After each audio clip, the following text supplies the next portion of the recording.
તમે કાકા પહેલેથી કોઈ રોડ ઉપર કચરું નાખો તો તમે ના જ પાડતો ને? હા ના જ પાડજો. તમે કે યાર સુધર, હવે તો સુધર. આખો આપણે પથારી ભેવડે તમે આવીને ગંદકી રાખી અને કોઈ વિદેશો યાર આપવાના હતા. આજકાલ તમારું અમદાવાદ કે તમારું ગુજરાત કેટલું ગંદુ કહેવાય.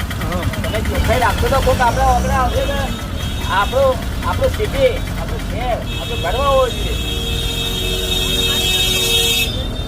તો પણ જુઓ યાર, ચોખ્ખાઈ તો હોવી જ જોઈએ ને. તમે ગંદકી કરશો તો બીજો ગંદકી કરવાનો એ પોતે જ સુધરો. એક પાંચ 10 સુધારી શકે અને એક પાંચ 20 બગાડી દેશે. મારા જ્યાં બે કાકા હતા અમે દર બસમાં ફરી લોકો જે ગુટકા પાન મસાલા ખરાબ કરે એમને ત્યાં દંડ ચાલુ અમે એક અભિયાન ચાલુ કર્યું.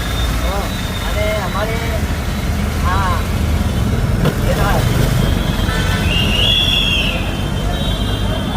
જો આપણે